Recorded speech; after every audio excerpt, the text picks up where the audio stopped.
Good morning. I just want to go over with you chapter 2 as you're finishing up section review 2C and as you are doing the chapter review. And then we have the quiz coming up on Wednesday. So I want to just kind of filter through the chapter, make sure that I'm touching on the points that I want you to get from this. So if we start in, and I'm looking at my book when I look off screen, when we look at 2A, it talks about why do we classify and the benefits from classifying living things. So the reason we classify is because it's much simpler when we have things in smaller groups. So instead of having every single living organism in one group, we have it separated out and it makes it easier to know what we're talking about. So the reason behind classifying is to make things simpler, easier to find, easier to identify. Now, the example that they give at the very beginning of 2A, we're talking about if we had gone fishing and we're fishing and we pull a fish out, and this fish has fins, it has scales, it has gills that it breathes with underwater. And so if we look at these things, we will make a generalization that all fish have certain characteristics. Even though we've never caught every single fish in the entire world, we can make a generalization that there are certain characteristics that go from one fish to another. So generalization is the first thing that we look at. Second, all those things that we described about a fish, or we could say a dog has 4 legs, it's covered in fur, it has a tail. All of these things let us know that we're probably looking at a dog. We're looking at size, we're looking at jawline and how the bone structure. All these things are physical characteristics. So 1, generalization, we need to know. 2, physical characteristics are what help us kind of separate things into this classification system. Now, talking about the classification system, we've got our Swedish botanist, Carlos Linnaeus, okay? You guys should know his name.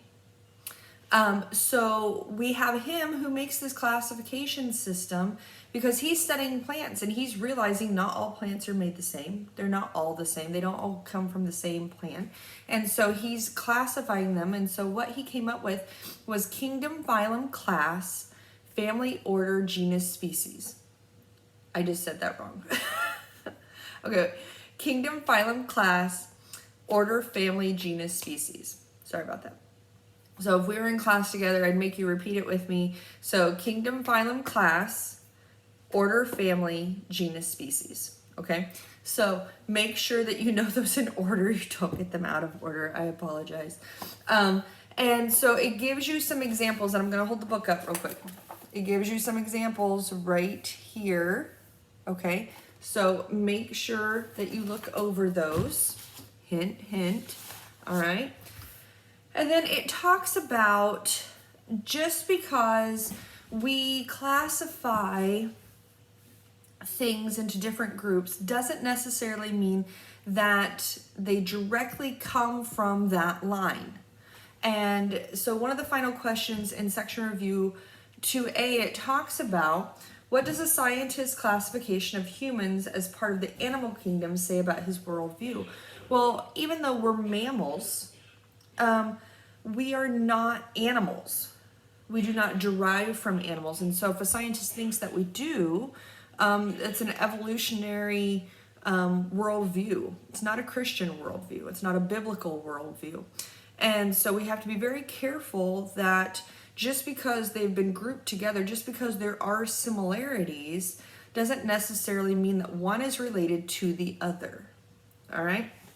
Now, that's 2A. 2B. Or not 2B. I know, corny. So, we're talking about scientific names. So, scientific names are what scientists use. We tend to use the common name, like, I have a boxer puppy. That is not its scientific name.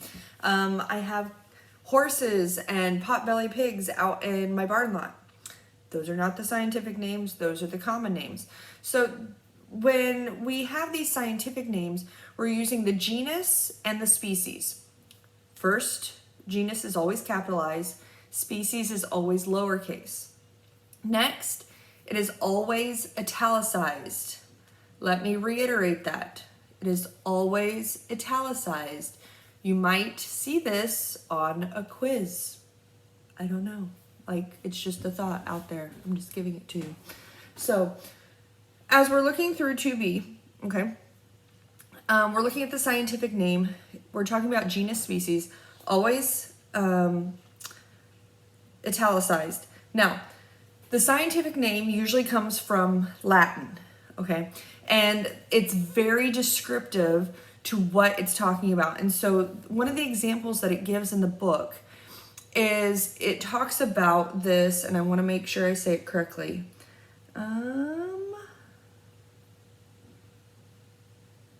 Where did it go? Okay, so we're looking at this type of woodpecker, and its scientific name is Dendrocopus viliosus. I know, right? But dendro means tree, right? No.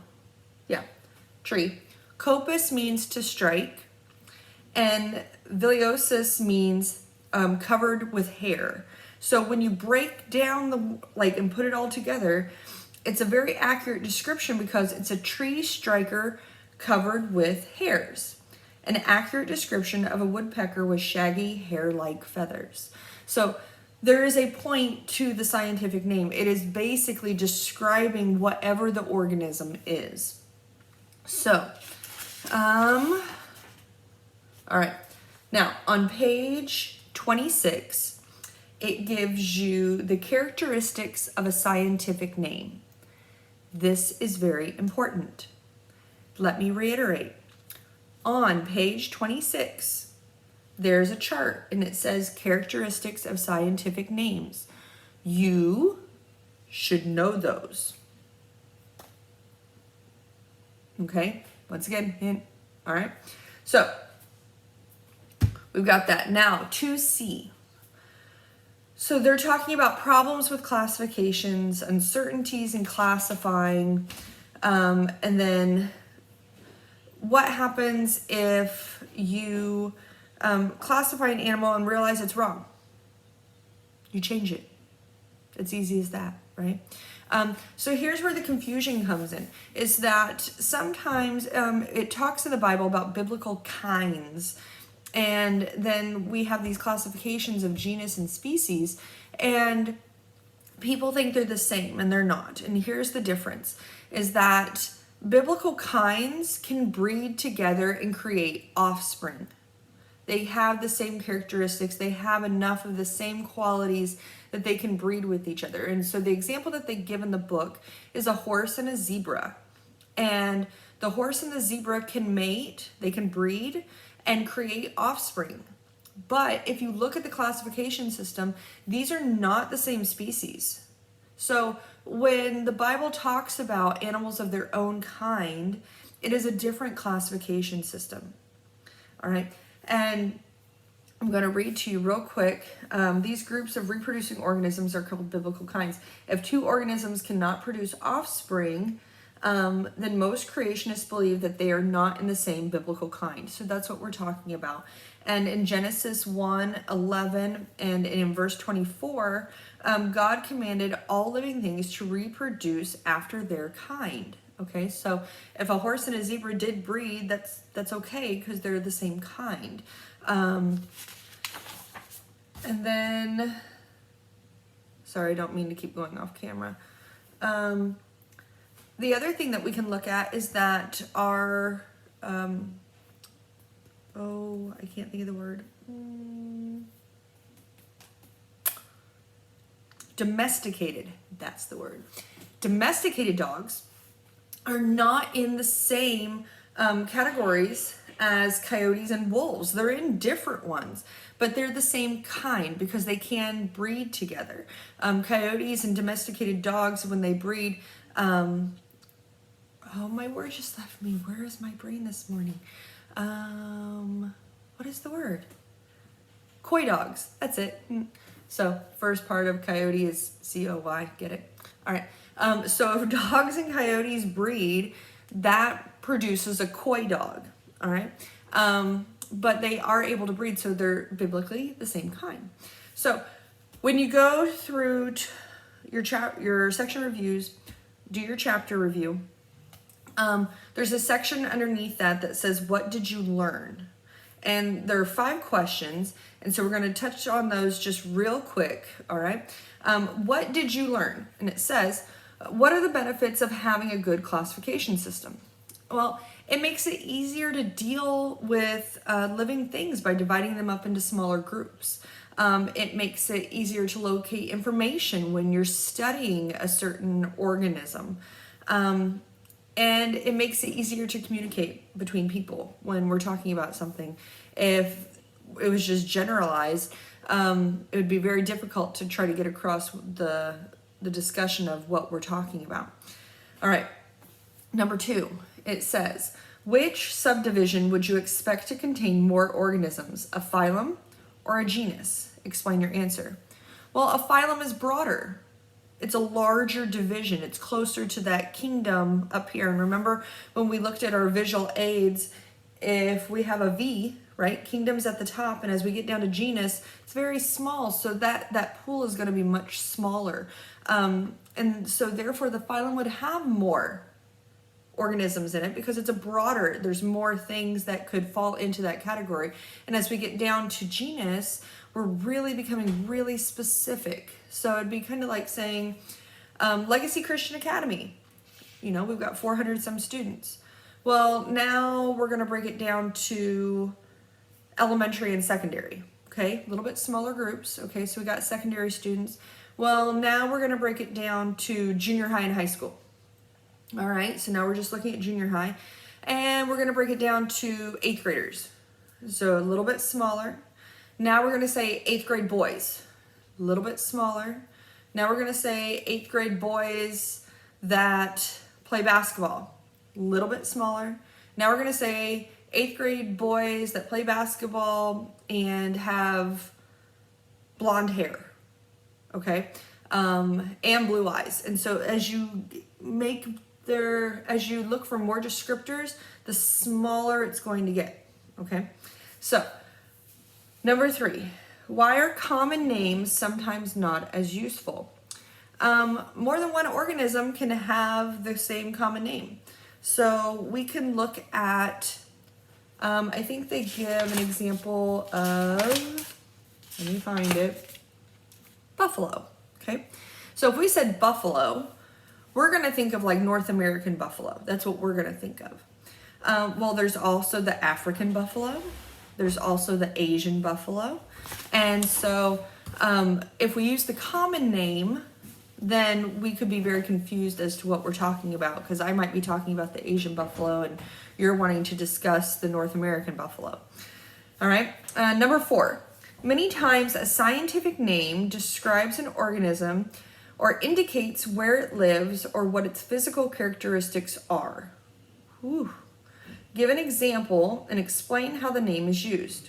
So, this is that woodpecker that we were talking about. So, your answers can vary because it gives you lots of examples of different things in here. But the Dendrocopus viliosus means tree striker covered in hair. Okay, this particular name provides a physical description, okay? And it sometimes refers to the environment that it's in, you know. So there's a certain tree, and I can't pronounce, I think it's Tsuga canadeus, and it's a tree that grows in Canada. So the canadeus refers to Canada, and the Tsuga refers to the type of tree that it is. So it's a tree that grows in Canada. So it should describe something about the organism and where to find it, what it looks like, some type of physical characteristic. All right, last question, and then I'll let you go, promise. Number 5, how do evolutionists try to use the classification system to reinforce their worldview? They try to show a common ancestry to prove that evolution occurred. This is why they use the classification system, because they want to try to prove that our ancestry comes from animals, because we are mammals. We are not animals. We do not derive from animals. God created us in his image, and we are very special. Okay, so hopefully this helps. Make sure that you go through your section reviews, your chapter review, to prepare for your quiz on Wednesday. Quiz on Wednesday will open at 8 a.m. It will close at 11:59 p.m. on Wednesday. So you must take it Wednesday, okay? Must take it on Wednesday. Please, please, please. I tried a new format, okay? So don't freak out. I'm asking that you take it on Wednesday. If something weird happens with it, just let me know. Don't stress. Don't freak out. It'll be fine. I'm not trying to sabotage you. I swear. Okay? All right. So hopefully this helps. And that's it. So I hope you guys do well. Bye.